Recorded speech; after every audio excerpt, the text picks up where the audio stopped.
Well, welcome everyone. Um, I'm Dale Bordelon from Dallas Friends. I'm in the Caddo Indian Territory. I think there's a couple of overlays of the tribes right where I am, but that's the one I think it's the main one. And it's great to be here, and it's good to see everybody.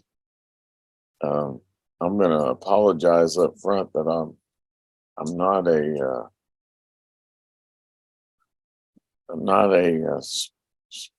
speaker in the general sense. I thought about renting a podium, and then I thought, well, a TV tray would work, and this, and then I blew it off. I figured I was just going to sit here, and hopefully, we can just have a conversation. My heart is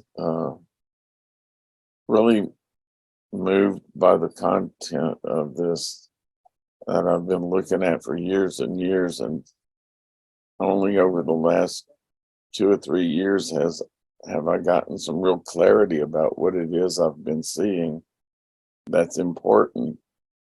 I have a friend that used to come down from Maine every year. She would come with me most of the time to a yearly meeting, and she walked with ski poles. I'm sure you guys saw her going up and down the hill at some point at yearly meeting. And she would tell me, I don't understand it, Dale, but I think it's important. And I had to agree with her. I didn't understand it either at the time, but I knew there was something important about it. So if we could take a few minutes and just kind of move into some silent worship, and we'll see you in just a few minutes.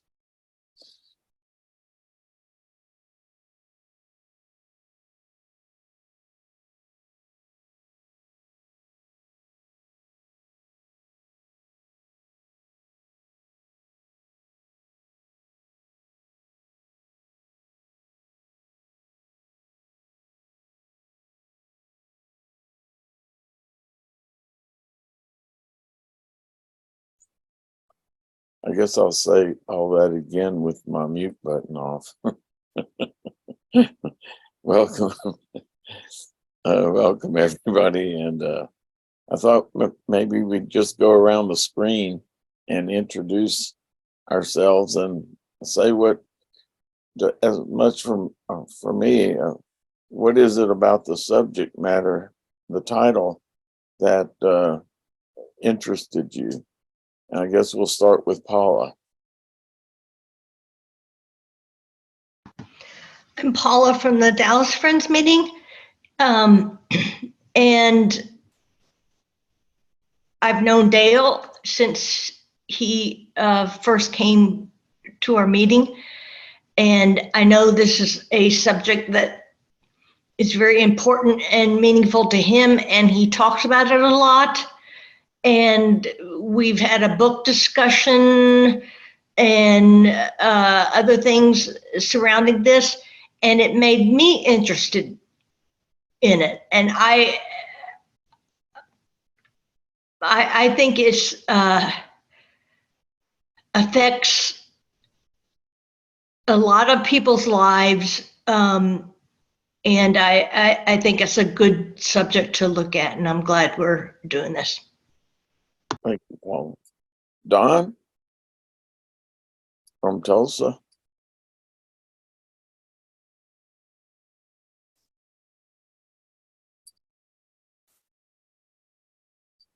Title and didn't know what it was, so thought I'd come and check it out. Okay, thank you. How about Pat and Bill?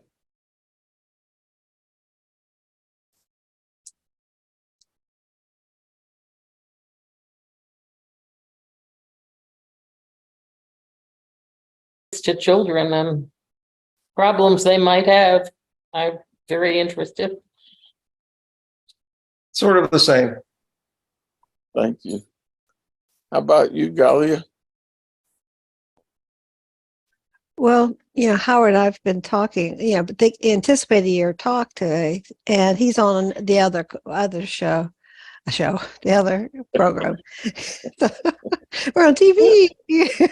Anyway, but we really, I can't tell you how many traumatic kids that we know, and these are going to the young adults that are traumatized in their lives. And social services has tried to come in and tried to fix this and try to fix that. And so far, it either didn't work in some cases, and others, it made it worse. And I think that trauma is a thing that I'm seeing a lot in our young people with what they're dealing with. And some of it's coming through with seeing the trauma of the earth and things like that, things that they're really upset about, social upheavals and all that. So I'm not sure exactly where you'll lead this in, but I'm presuming from the title that CPS is not always the one and best choice in all things. And I would concur that sometimes it's not. There's a place for it, but it's not the first option. Right. Val? Well, I was a child, and I've always been curious about how others were raised. I was an only child, so I really, really have been curious about those aspects. And but I, in a way, I wonder if anyone can come through childhood without some sort of trauma. Because, you cry and your mom doesn't come that time or whatever, seems likely that most people have some kind. And I guess I'm more interested in the issues of resilience and what builds resilience, both in children and in adults. But this was the closest we got to it. So that's where I am. Thank you, Val. Kathleen? Good evening. I'm Kathleen from Fayetteville, Arkansas Monthly Meeting. I have my own childhood trauma. I've raised 3 children. I have 6 granddaughters and 7 great-grandchildren, with an 8th one on the way. And I get to watch adverse childhood events all the time unfolding in front of me, because I'm the great-grandmother or the grandmother, and I'm not the mother. And so I don't have any control over a lot of what happens. And that's just in my personal system. That's not to say that what I view out there with all the other children at this point in time. So, yes, it's always a topic that I'm interested in. Thank you, Dale. Thanks, Kathleen. Lieta? Is that how you pronounce your name? Yes, that's how you pronounce my name. So I have for a long time been interested in trauma, working with trauma, seeing how unresolved trauma affects adults' lives. So this sounded like one more perspective. So that's why I'm here. Thank you, Lieta. Lee?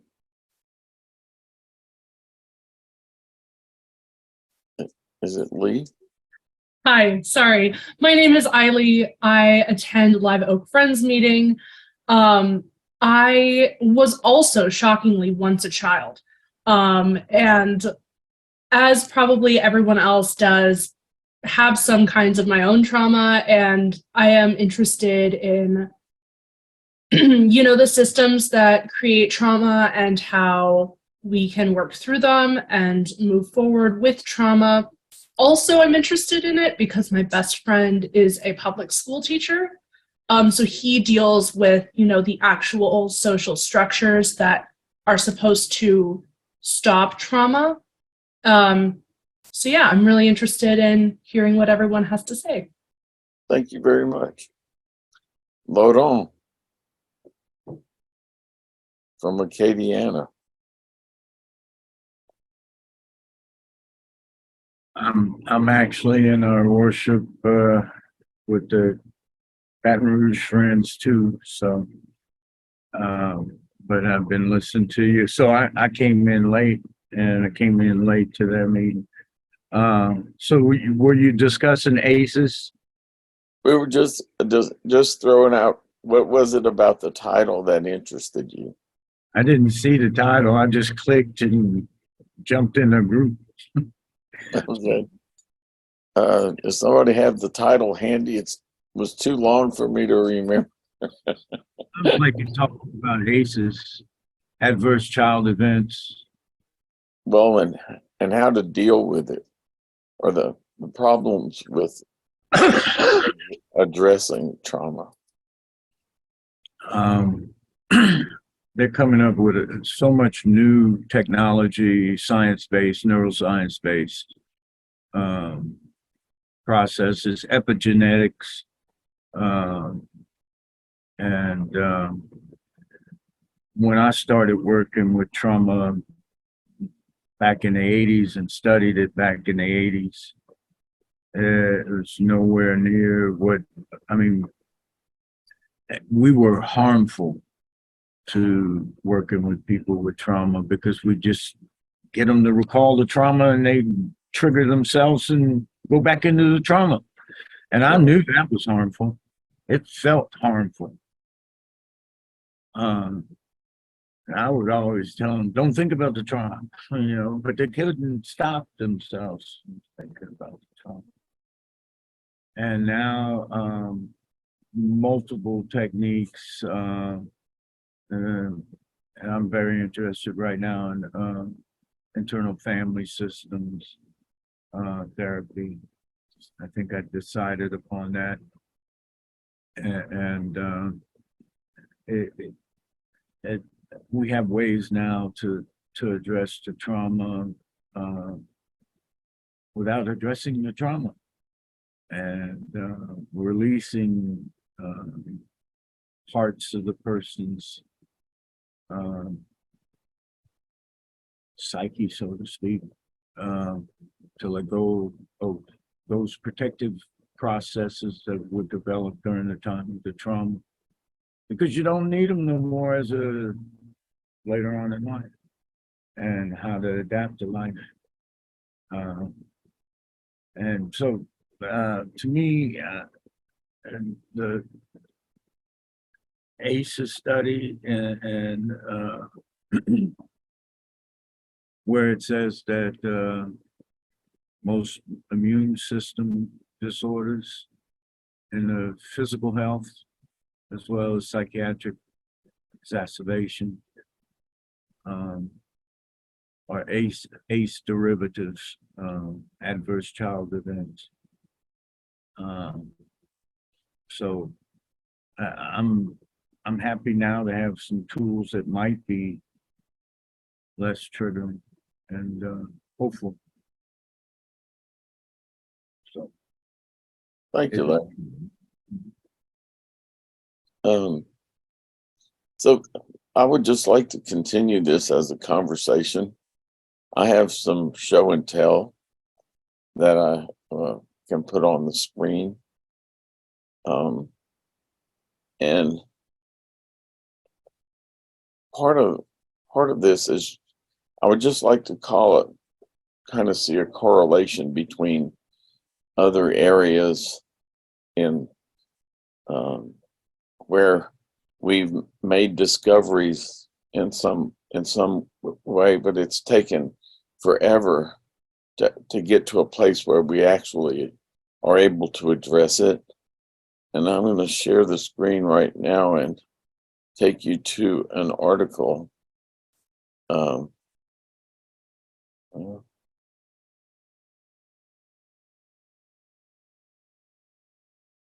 see.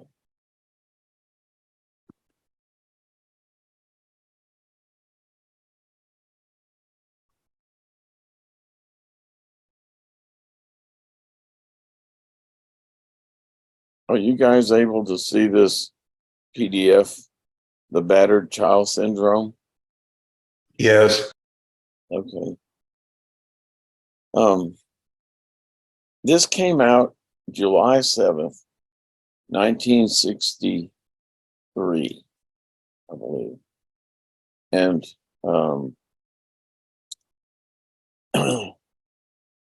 it was published in the JAMA, the Journal of American Medical Association. And you'll have a link to this in the chat. So if you want to read the article, it'll be 61 years old coming up. And the commentary on this was an article written since then. It says, as of today, the 1962 landmark article by Kemp et al. Seems almost naive. The authors include case reports of 2 children with head injuries and unexplained fractures. They surveyed colleagues and noticed that other institutions had treated children with similar injuries. In addition, they described the perpetrators of the abuse as possible psychopaths or sociopathic characters and gave speculative psychological explanations about why parents would severely beat their children.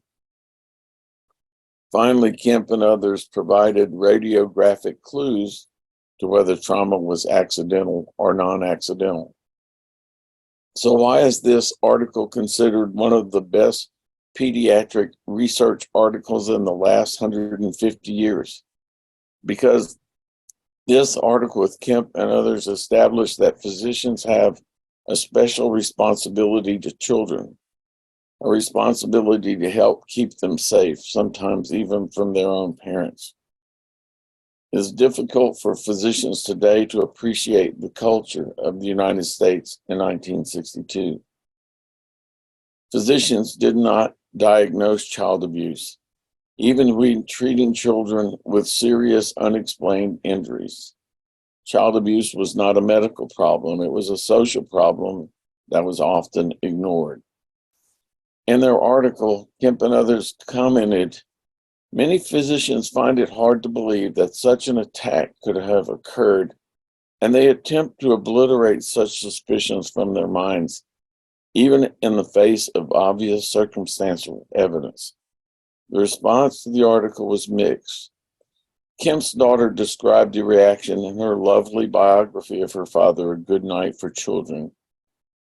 He got diametrically opposed opinions on one extreme or the other. Either, thank you so much for confirming what I've suspected and for educating us, or I don't know where you get your information.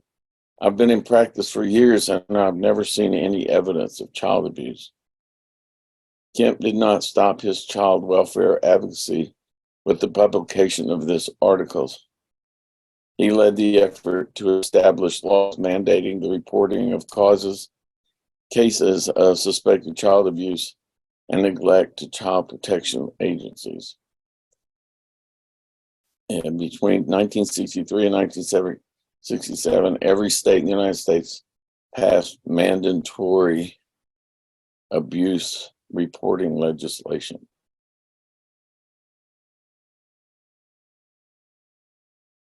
So, and if we think about it historically, how long do you guys think that child abuse has been going on?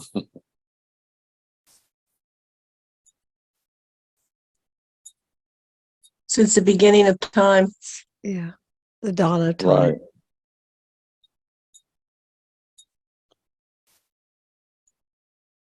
And it at this point in time, I don't think you can find many people who would find a doctor in an emergency room, think of them as being bad for reporting some parents who have or reporting a child who's been injured in some way to proper authorities, I guess you could say. So the next thing, does anybody have any? I'll tell you, when I saw this article and the date that it was published, I was blown away. I couldn't believe it was just in 1963 that we acknowledged that as a world, as a community, as a society. I was like, holy cow. But I also was surprised to find out that we didn't start using antibiotics until like in the 1940s. And if anybody has a comment along the way, please chunk it in.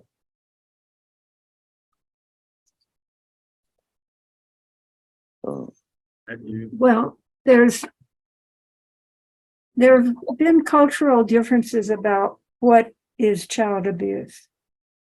Certainly, there are cultural differences about what are acceptable methods of disciplining children that in some cultures would be called child abuse and in other cultures would be called proper discipline. And if you're blown away by that history, it might be interesting for you to study the history of the concept of childhood. There was a time, not more than a couple hundred years ago, when children weren't really actually considered children. No, but they didn't have a concept of childhood, or their children had any different needs than small people. So those things, both culturally and historically, explain part of it. Children, and for many cases women, were considered property of the head of the household, typically a man. In most cultures that I know of, for very long time. So it's not surprising that abuse happened, because I guess where there's power, there's more potential for abuse. Thank you. And Val, I'm actually bringing a book to put on the table in the library for the camp, called A Brief History of Childhood. And that there's at some depth that is discussed in the book. And I guess, it's sort of the same for women. That rule of thumb, you can't beat your wife or kids with a stick any bigger than your thumb. The rule of thumb. Larry, you were starting to say something. Did you still want to speak? The Kate Anna meeting's about to break up, and I'll probably come back and talk with y'all after. I don't know how long y'all go. But I think this goes for an hour and a half. I'll be back. I'll still be with you, but Okay. Thanks for the heads up. Okay, I'm going to share another screen.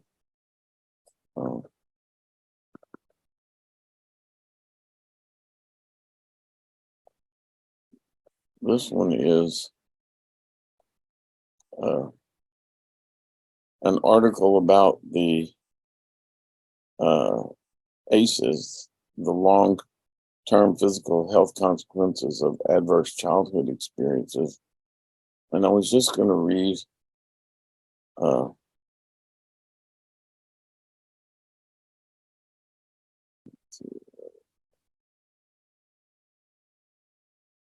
understanding the link between adverse childhood experiences and adult health. Insofar as ACEs contribute to the development of risk factors for poor health, then exposure to them should be recognized as a social determinant of health.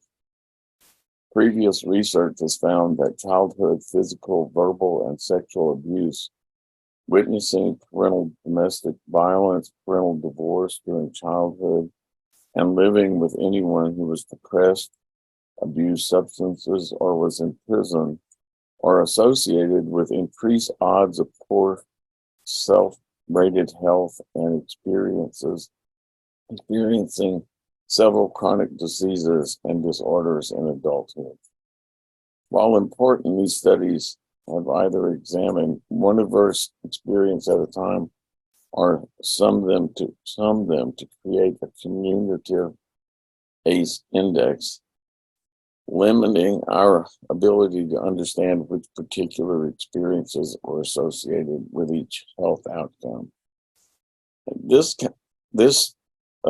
paper, there are literally millions of papers there are websites there. If you pull up ACEs, you'll get 40, 30 million places you can go to look into that. So it's something that is well known at this point amongst most people out there. Harvard, there was a guy at Harvard who started the Harvard Center for Child Development. And I'd like to show you a quick video. And this is about neglect, which is different than abuse. They say that neglect has an even harsher impact on development than does abuse, because abuse at least acknowledges that you're there, which we need to be acknowledged, and neglect doesn't even do that. And anyway, I'll let this speak for itself.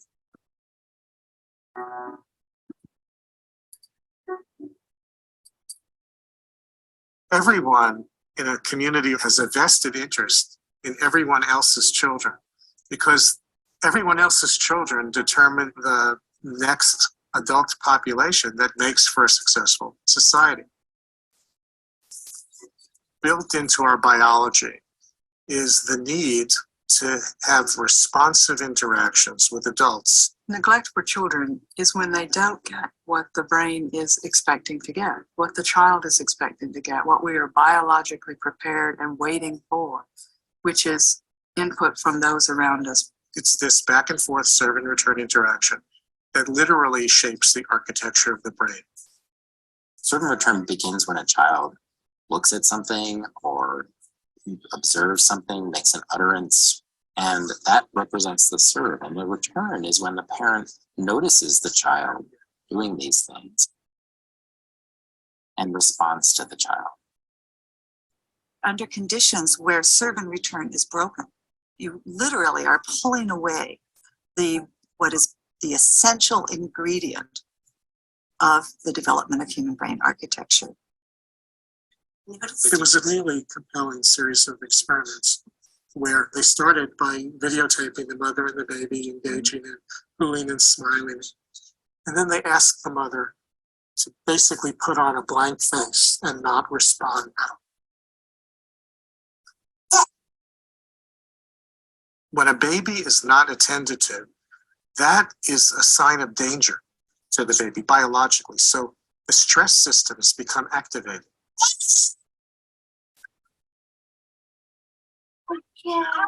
In a brain that is constantly bathed in stress hormones, not that's up and down, that comes with normal development. Certain key synapses, the connections between nerves, fail to form, and critical regions of the brain. So neglect both fails to provide the stimulation that's needed to develop the basic architecture, and when it's at a certain level, is one of the most potent activators of the stress biology of a young child. So you get a double whammy. Science points to 4 categories of this spectrum of neglect. The first category would be what's called occasional inattention. where children experience responsiveness most of the time, but occasionally adults don't respond. There's no harm in that, and in fact, there's probably some benefit. A child can learn to self-soothe and explore the environment, and all of those opportunities build brain architecture. The second category, scientists would call chronic understimulation. So where on a regular basis, children have less interaction with the adults around them than is needed for healthy development. Those children typically, when provided with enriched learning opportunities and more typical levels of serve and return, will show catch-up. The third category is what science would call severe neglect in a family where not only are there prolonged periods of inattention and lack of responsiveness, but often also associated with not being fed enough, not being bathed enough, not having basic needs met. Neglect is a huge problem in the US. Children are much more likely to be neglected than they are to experience any other kind of maltreatment. We see the child really being at risk for much more substantial kinds of deficits down the road that don't necessarily get easily fixed or ameliorated. This is where we really need to think about more complicated and often more intensive strategies to help undo those effects. The fourth category, called severe neglect, generally found in institutional settings, is a result of children living in kind of warehouse type situation in orphanages. And it doesn't have to even be as extreme as orphanages. It can be experiences that are regretfully occurring in many, many parts of our country. Often institutional care in this country is under the euphemistic name of transitional care or temporary care or assessment facilities. If you think about what institutional or residential care would look like for an infant, where there's somebody new coming onto the shift every 8 hours, really alters the development of the child's brain architecture and other aspects of the child's development. We have the potential to change children's developmental trajectories. Interventions can apply to parents, to foster parents or adoptive parents, childcare settings, Head Start settings, and other kinds of settings. And really, what they're about is attuning people to the serve and return process. Neglecting young children is neglecting the foundations of a healthy next generation. The community pays a huge price later in terms of the problems of the next generation, whether it be educational achievement, economic productivity, good citizenship, the ability to parent the next generation. All of the things that have to do with a healthy, prosperous society.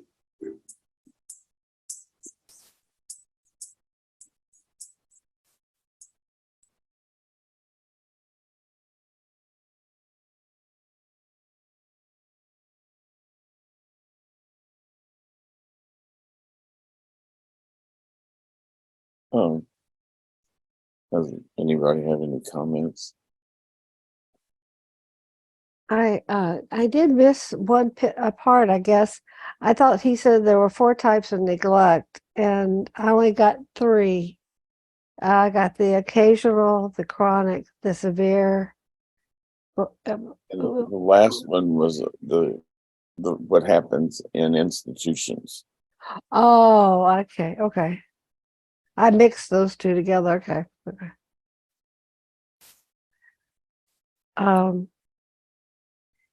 Yeah, there's a lot of this. Which can include foster care. Yeah. And parents with mental disorders and drinking and drugs. And about 20 years ago or longer, Ross Perot spoke at our chamber meeting in Hollyville, Texas. And his daughter was involved in a project in South Dallas, which is still ongoing. But he told me something about human development that didn't fit in my understanding. You know, I think the idea that we were created and that we were known, and to me it was we were known as who we were going to be when we were in our mother's womb. That's who we were in our mother's womb, and that's who we were going to be. And what he had said is the child is born with about 100 billion neurons, and from birth to about 5 or 6, 1,000 trillion connections happen between those neurons, or synaptic connections happen on a use it or lose it basis. There's this pruning process that goes on, and there are parts of the brain that are they have critical periods when all this firing is ready to go on, but it needs stimulation. But if you were to put a child when they're born into a dark room and there was no light, they wouldn't learn to see, because they actually need the stimulation coming in through their eyes, going to their optical area of the brain. And without that, there's no visual development. The same thing if you're not allowed to use your legs, or you don't talk or hear speech. All of those things are things that have to develop, including emotions like empathy and trust. And those aren't things that we're born with. We have to learn them, and we learn them not like in a classroom. Our brain just picks up on them. And this is kind of a little off color, but when my daughter was about 5, she said, and pardon my French, shit. And I said, Savannah, do you know what that means? And she had a lisp. So she goes, yes. I said, what? She says, it means you're very upset and you can't think of anything else to say. You know, anyway,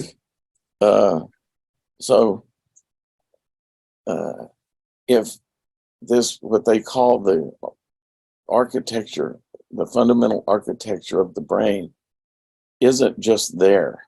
There's the equipment shows up, but if the environment doesn't have the stimulation for it, it's either doesn't develop or it's underdeveloped. And just like in that first thing, occasional, when the child is occasionally not paid attention to, there's, and it's not chronic, just the soothing of the parent afterwards can help to reduce the cortisol level in the baby. And that's what is the really big deal, is cortisol. It's great if you're in the woods and you see a bear, because you need fight or flight. But if the bear comes home every night, then it creates a completely different story for how a person's body responds. And like Larry used the term epigenetic, those aren't the genes themselves, but they're the things that either cause the gene to turn on or turn off. And high constant levels of cortisol and the other one, I can't think of it just right at a second, but you know, streaming through a baby's body, after a while, there's an epigenetic change in the way that the genes are read and transcribed at the ATP axis, where, and I apologize for getting a little technical here, but what happens normally is your brain pumps out all of this cortisol into your body, and it causes your blood to go to either fight or flight. I mean, it turns on all kind of other systems, get your blood out of your limbs and into your abdomen in case there's an accident. But if you have high levels, what happens is normally when the event is over, the cortisol has these little parking spots. They can go in there, and when they park in those receptors, it shuts the system down and it quits making cortisol. But what happens is those receptors epigenetically quit being formed. And so there aren't any receptors. The cortisol levels don't ever go all the way down. So children in those kind of conditions, and these are from infancy and even further up, they're always on a fight or flight or just on the edge of it. And so it doesn't take much of a stimulus or a trigger to produce behaviors and things that people go, what's wrong with you? Nothing's going on here. Or why are you upset? And so one of the things that the first article talked about is now doctors, most pediatricians know that whenever you interview a child, you also want to get as much information about what kind of adverse childhood experiences this child has experienced. Are his parents divorced? Is there alcohol problems or mental illness post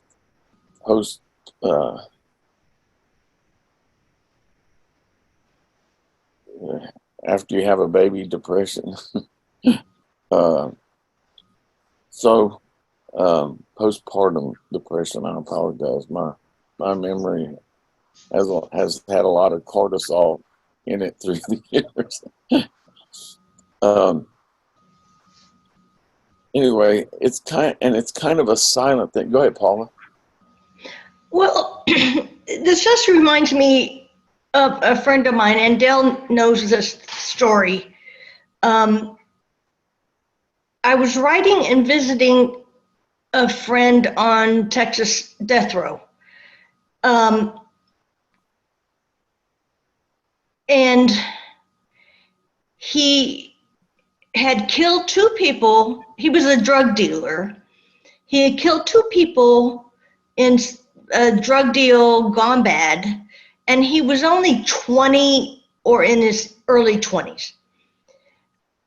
And he went to trial, and like 99% of the people on death row, he was indigent and got a public defender, and a lot of times, or most of the times, these attorneys are not very good. And so the attorney did not bring up any mitigating circumstances that may have led the jury to give him a sentence other than death. Well, he gets an appeals attorney who comes to visit him at death row. And for the first time, somebody asked him, "Tell me how you grew up." And so he told him, well, my mother was on drugs.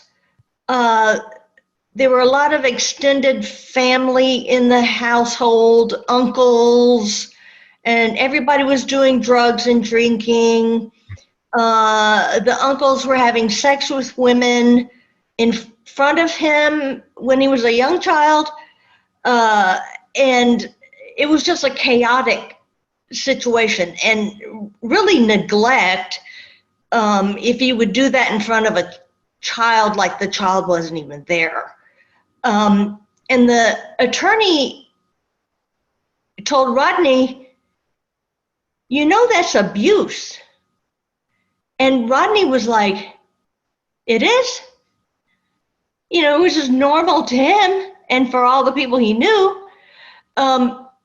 And the attorney won an appeal to get a new sentencing hearing, and he got life in prison.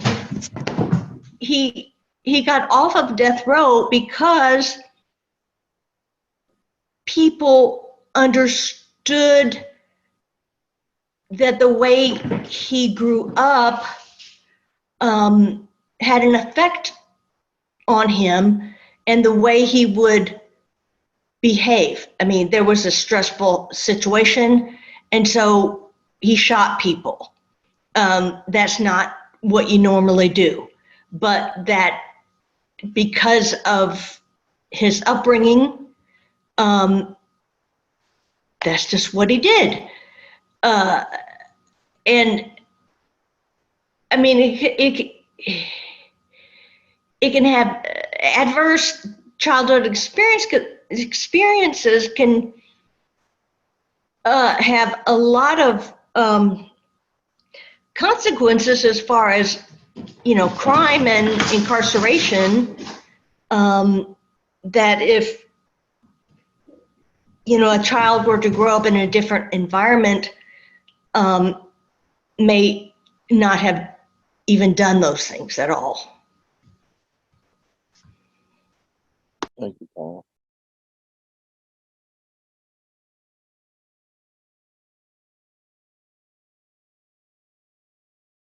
Okay, I'll move on to the next little clip here.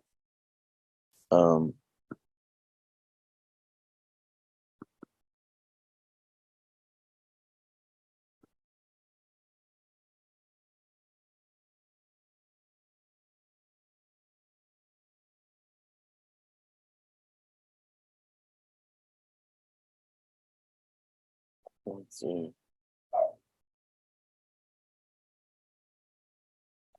So this is also another video that's pretty short, kind of like the rest of them. They're in your chat. You're welcome to take those. Children's emotional development is built into the architecture of their brains.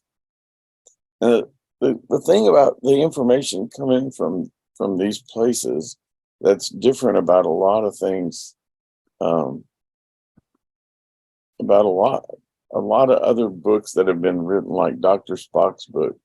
It's just one guy's idea of what should happen. But this is very, would you say, very deep research that is ongoing. And there is not, there's nobody that'll tell you they know everything about what's going on. There are so many outliers. And because in a person's life, you could have somebody that really acknowledges you, and it could help you deal with a lot of trauma and dig your way out of what everybody else is kind of stuck in. And this next little piece is just a story about a science-related problem being solved, and society's resistance to it. And so I thought it was interesting, and it's relative to looking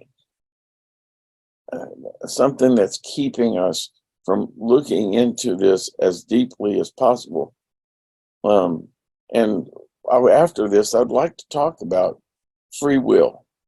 So kind of keep free will in the back of your mind as you watch this. But I also think it's a mistake to focus exclusively The screen is completely blank. Objects like vaccines and antibiotics. My screen is completely blank. I don't know if anybody else's is. X-rays. Is it? To explain what I mean by that. Mine's blank too. I think it's useful. It's blank? Yeah. Yeah. Okay. Let me stop sharing. We can hear audio, but not the video. Video? Okay, let me just go back into it and Well, I couldn't see the last video either, so. Oh, I couldn't either. I could just hear it. Huh. All right. Not sure what that's about. Can you see my screen where it says Stephen Johnson?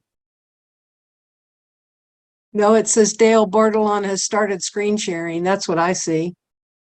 Oh, let's see. I wonder if somebody here is Well, you don't have to see it. It's just a guy standing on Okay. it. So we'll just go with it. Thank you. Look at the story of how we conquered one of the most terrifying threats of the 19th century: milk. Now, we think of milk as this kind of emblem of health and vitality, but in fact, in the middle of the 19th century, milk was a serious health threat, particularly to children. We had no mechanical refrigeration, and so there was a lot of spoilage problems. People could get tuberculosis from milk. They figured out this thing for urban cattle where they couldn't feed them grass, so they would feed them slop from whiskey distilleries instead of grass. Brilliant idea, which produced this kind of blue-tinted milk that was very dangerous called swill milk. In 1850, more than half of all the deaths recorded in New York City were young children, many of them killed by contaminated milk. And look, I know what you're thinking. You're thinking, I know how we solved this problem. We solved it with science. We solved it with chemistry, right? I mean, the solution is so famous, it's sitting there printed on every carton of milk in every grocery store in the country, right? Pasteurization. But actually, the story of pasteurization is a case study in the limits of science. Because Louis Pasteur came up with his technique for sterilizing milk in 1865. But we didn't actually have pasteurized milk as a standard on American grocery stores' shelves until 1915, a full 50 years later. And that's because science and chemistry on its own wasn't enough to make a meaningful change. You also needed persuasion. You had to convince people to drink pasteurized milk. You had to convince the dairy industry to make pasteurized milk. And that took a whole other cast of characters. It took muckraking journalists. It took crusading lawmakers. There was a whole subculture of pasteurization activists back then. Maybe the most unlikely one was a department store magnate named Nathan Strauss, who got obsessed with the pasteurization cause, and he funded all these milk depots all around New York City where pasteurized milk was sold at cost to low-income residents so that they would develop a taste for it. So in a sense, the way to think about it is that Pasteur solved the problem on the level of chemistry, but Strauss and his allies solved it on the level of society. And you need both fronts to affect change on that scale. And there's another prime mover that we don't talk about enough, which seems a little bit unlikely in the context of, disruptive innovation. And that is large bureaucratic institutions. Now, if that seems contradictory to you, I suggest that you flip through the pages of any pharmaceutical drug catalog from the early 20th century. I mean, these things are just a laundry list of deadly poisons, one after another: arsenic, mercury, belladonna, not to mention all the heroin and cocaine. A lot of medical historians believe that all in, pharmaceutical drugs were a net negative in terms of human health until the invention of antibiotics in the 1940s. That's what life was like. But in 1937, there was this Tennessee pharma startup that hit upon this idea for a new cough syrup, a cure for strep throat, actually, targeted at children. At the time, there was a new drug called sulfa drugs that were kind of a forerunner of antibiotics, but they were generally packaged in this bulky pill format. It was very difficult for kids to swallow. So a chemist at this startup came up with the brilliant idea of dissolving the sulfa drug in diethylene glycol and then adding some raspberry flavoring to make it more palatable for the kids. Seemed like a brilliant idea, except the diethylene glycol is toxic to human beings. It's basically antifreeze. And so almost immediately, weeks after, there were dozens of deaths around the United States from this terrible concoction. And the crazy thing is that putting diethylene glycol in your medicine was not a problem given the existing regulations of the day. The only thing that the FDA was really interested in was whether you were actually listing the ingredients of your potion on the label. So if you wanted to put antifreeze in your cough syrup, go right ahead, as long as you actually list the ingredients on the label. That's what life was like. But because of this tragedy, laws were changed, and for the first time, the FDA mandated that pharma companies show that their drugs were not harmful to consumers, which seems kind of obvious, but somebody had to figure that out.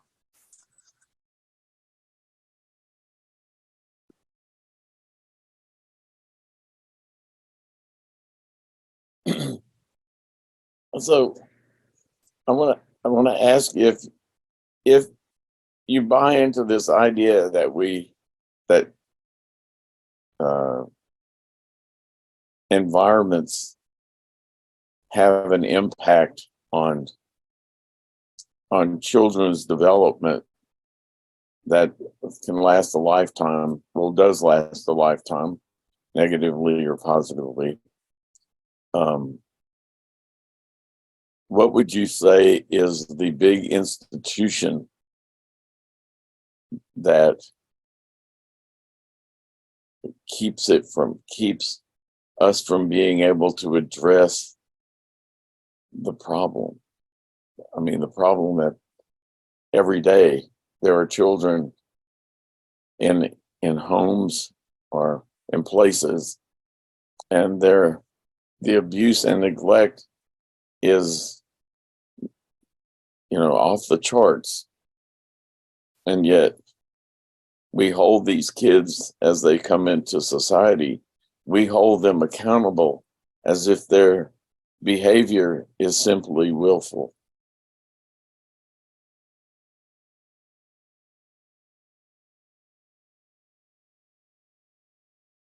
Which makes me question what is it about free will? Because I think it's the way I've thought about the way that I've thought about free will in my life was I was raised conservative.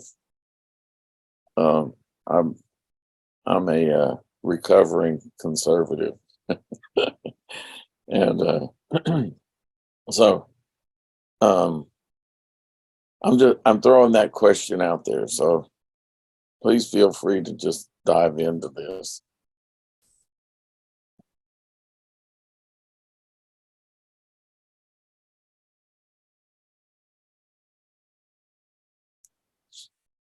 I think for individuals who have gone through trauma, free will is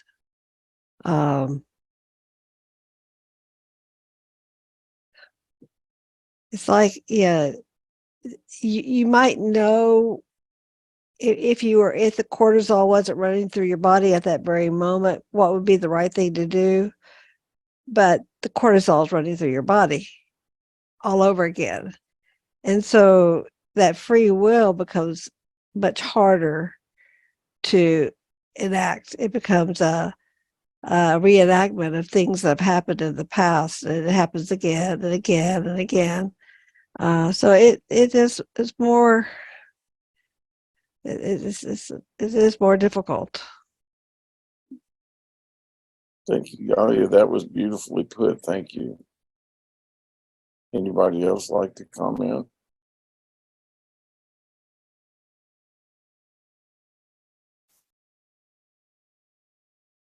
Is there anybody that thinks that it's all free will and you should know what's right and wrong?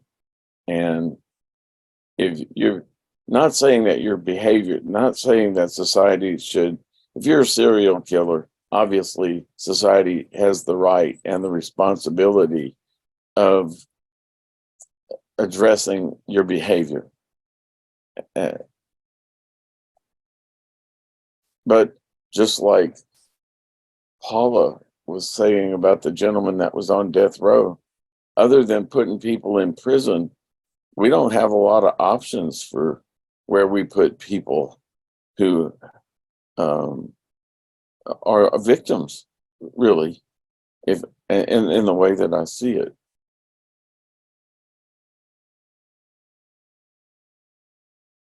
Yeah, I do have a comment about free will.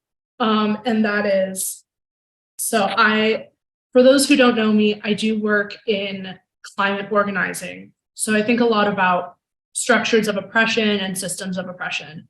But on a very small level, I think that trauma, especially, adverse childhood experiences, can divorce you from a sense of your own power.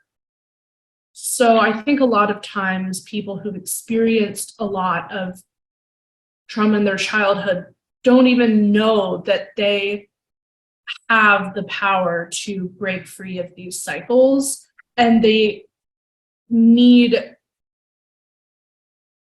new ways of, they need to literally rewire their brain to be able to take hold of their own power. Thank you. Val?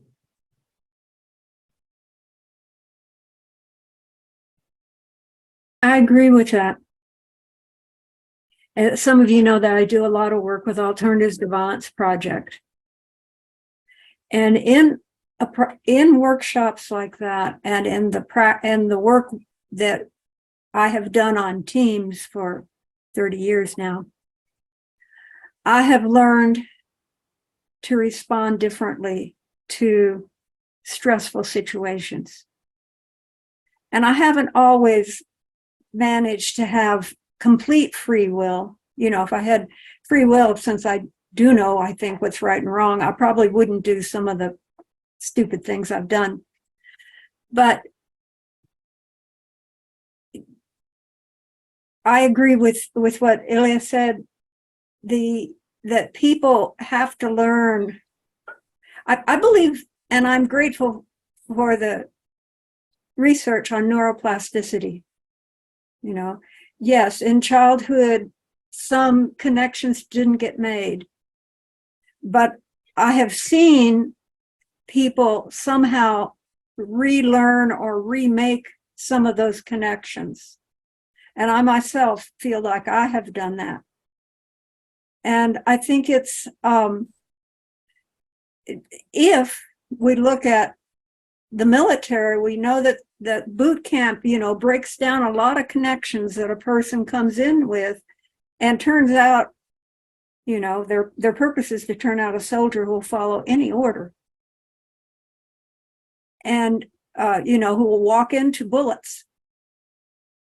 And that's the purpose of military training. And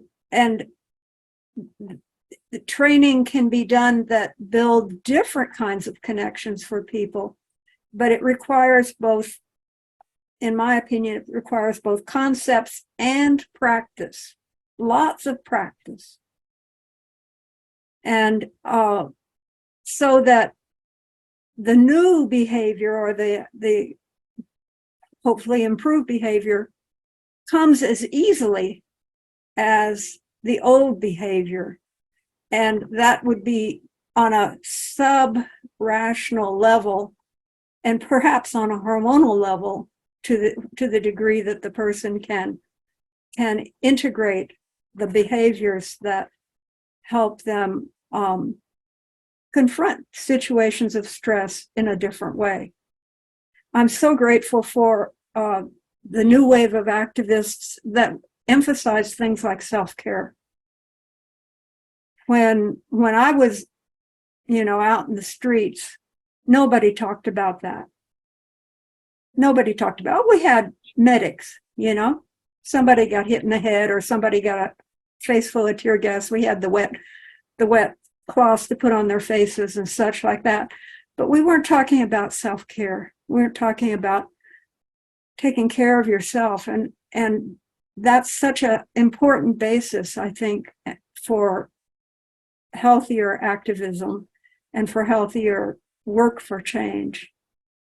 And for me, some of the stuff we do in AVP is an extraordinarily good basis for that, because we do a lot of practice.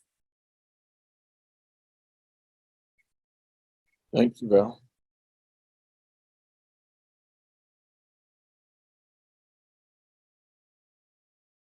Okay.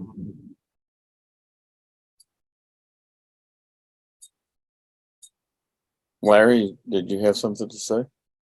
Yeah, free will. Now, you know, it's kind of like imprinting. I mean, let's talk about ourselves and habits. You know, our subconscious is much more powerful than our conscious.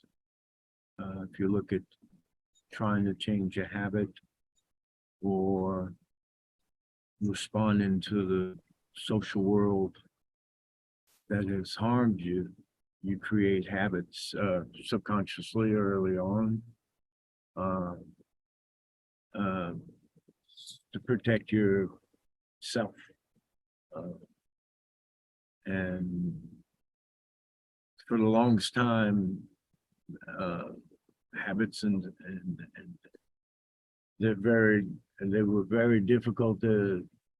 Recent stuff was let's form healthy habits and just push out those negative habits. But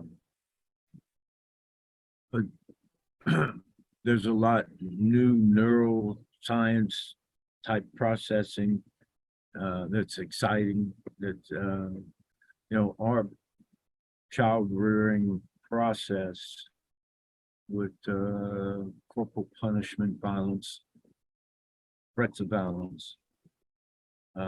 If you ain't acting right, produces those, child's gonna lie, I didn't do it. And manners of engage in the social world. I've been looking at certain new theories and ideas about the self, even suicidal or homicidal behaviors make sense within that early mapping and ingrained mirroring of protective processes. Not that they're socially acceptable, but they're accessible nowadays. Anybody, I haven't read the whole book, but saw some workshops. The Myth of Normal. Exactly before my tape. Yeah, which is talking about that our society is one that is based on addictions and disturbed ACE type behaviors. Y'all are talking about child abuse and very severe and serious child abuse, but even in a normal household, let's call normal, one child becomes a scapegoat, no abuse, no, just that's the bad child, and that will cause the split, that will cause disturbed behavior, even though the parents are trying to treat them normal or equal or whatever. The bottom line is that there's ripples throughout our society and supports for our negative ACE type developing child rearing techniques. So it would take a cultural turn to address across the board, because it looks like we're going in our polarized way, we're going in the opposite directions a lot, especially in regards to the LGBTQ individuals, creating further disturbances within the self, when the society or a portion of the society is against who you are. So a lot of issues with poor self beliefs and processes. And the myth of normal really looks at our normal is not good. and so that there's readjustments and relearnings across the board, because the pure self is a good thing, you know. We are curious, calm, beautiful creatures, and we kind of get off the track because of the different insults, ACEs. Just the higher the ACE score, the more dysfunction, the more medical issues. The higher the ACE score, the more likelihood somebody is going to die early. So, okay. Thanks, Larry.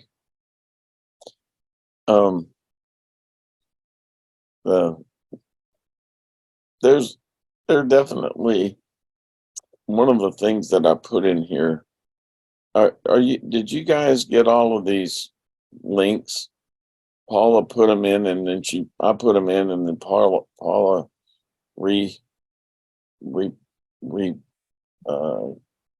put them into chat so that you guys could see them. So some of the stuff you weren't able to see that I was playing, the links to that are in the chat.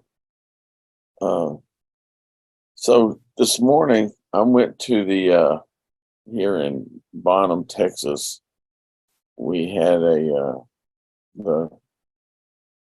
can't think of the name of it, a court today that was able to make a proclamation that April is now the month that Fannin County will acknowledge sexual and child abuse and abuse. I'm on the board at the Fannin County Children's Center, where the CASA place, and I know that there are a lot of different feelings about CASA, but one of the first word in it is prevent, and then it's heal and be advocates, because the child advocacy programs are there in our building, and the volunteers and the employees that we have. And this is a very conservative place, and I'm just glad to see. We also have an organization here that I'm on the board of that is behavioral health for Fannin County, acknowledging mental illness, and we have businesses that are willing to put up signs in their buildings to acknowledge mental health issues. And I'm just so glad to have moved up here. I didn't have any idea I was going to be involved in all these different things, but there are a lot of good techniques for dealing with the effects of trauma, but it's always better if you didn't have it in the first place. And so there's a book that came out a couple of years ago that inspired a movement to stop child sex abuse. And there's a whole organization in Texas that is now on fire because the name of the book was Upstream. And that's one of the books that Paul and I and our Dallas meeting friends have been reading. It has some great information in it about how if you can give the problem a name, and you can decide whose problem it actually is. And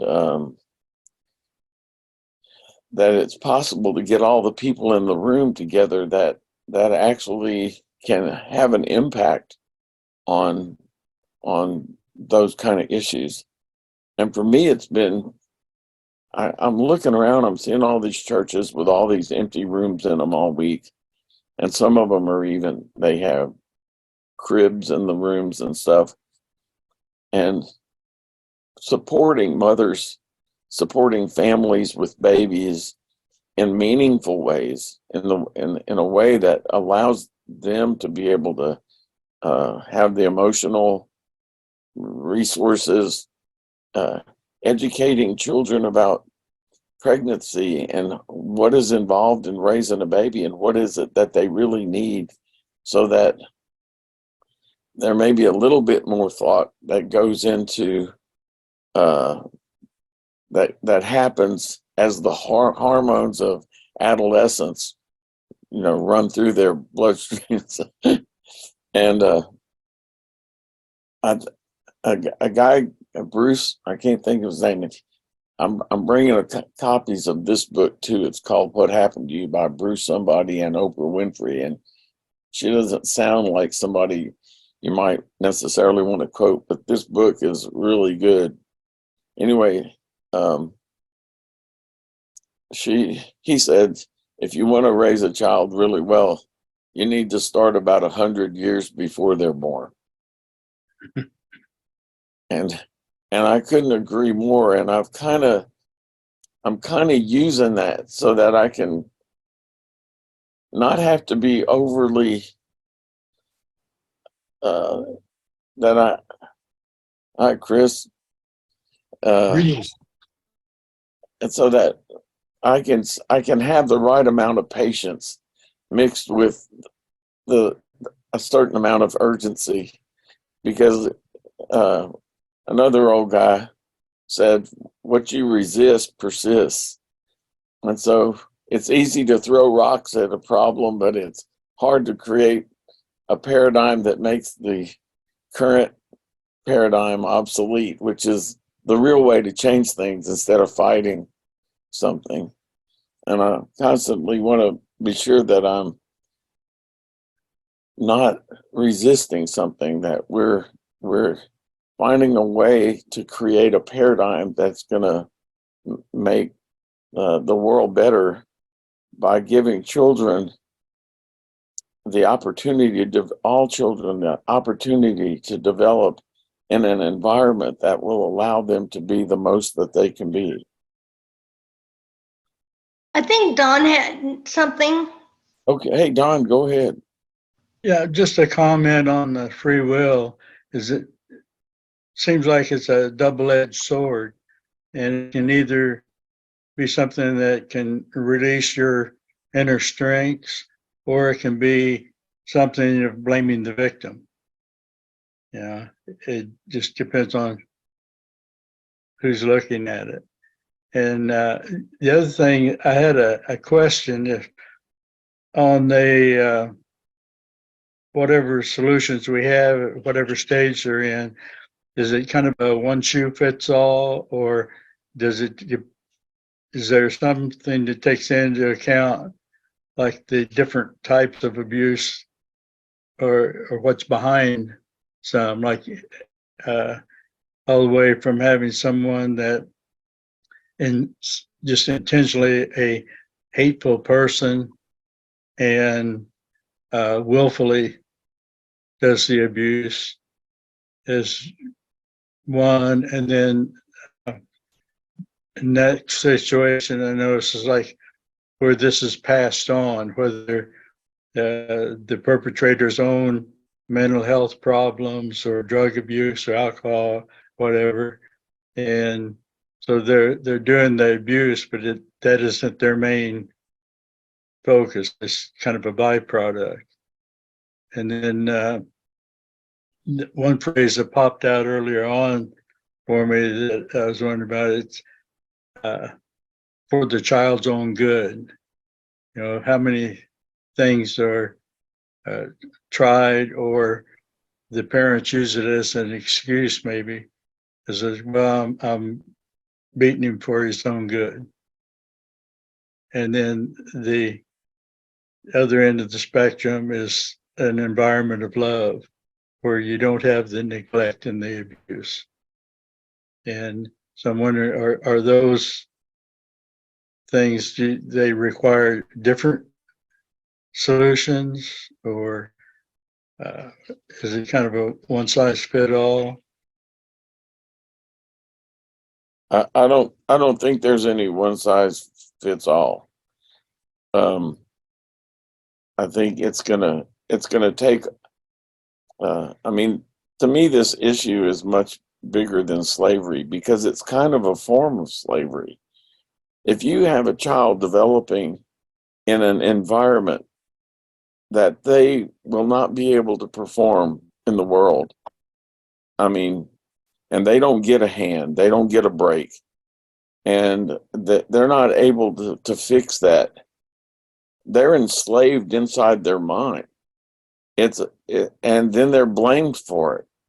It's not like we can look out and see people in fields, with cotton sacks, living in squalor, but instead they're in prison. They're not able to learn. They don't fit. We don't know how to help them, and so we're coming to learn how to help some of these people. But really, if we could put our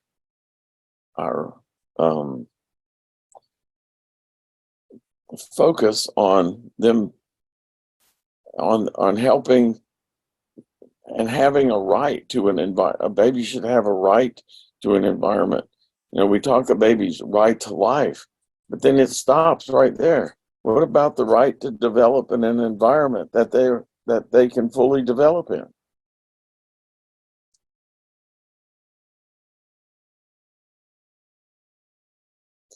And one of the things that I've thought is that if the children have to come into the world, then the state or whoever is saying they have to come into the world should be responsible for helping give those babies what they are going to need, not just say, all right, we got you out of there, it's up to you now.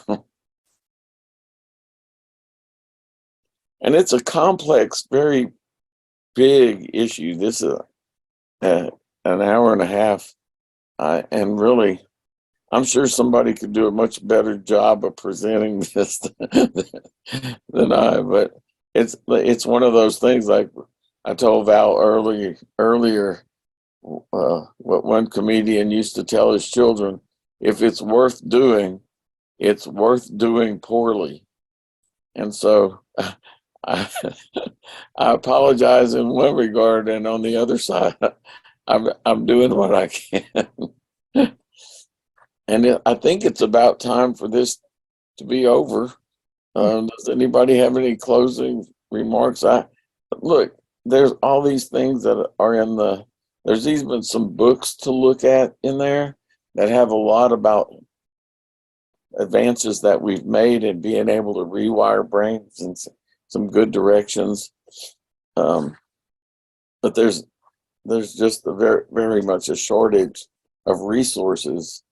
Maybe if we could take that $25 billion the president wants to add to the military budget this year and put it towards some of this stuff, and money won't fix it, but it could help. I think Lieva had something she was wanting to say.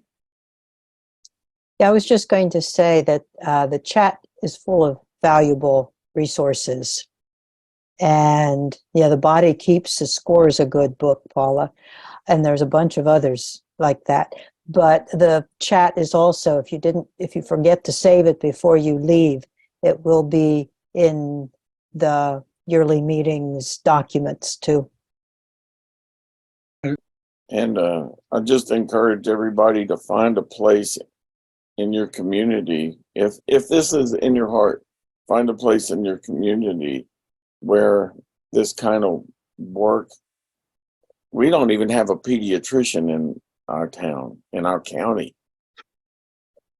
We so that people have to travel, so we don't see a lot of those 0 to 3 babies that are really important. But we're working on it.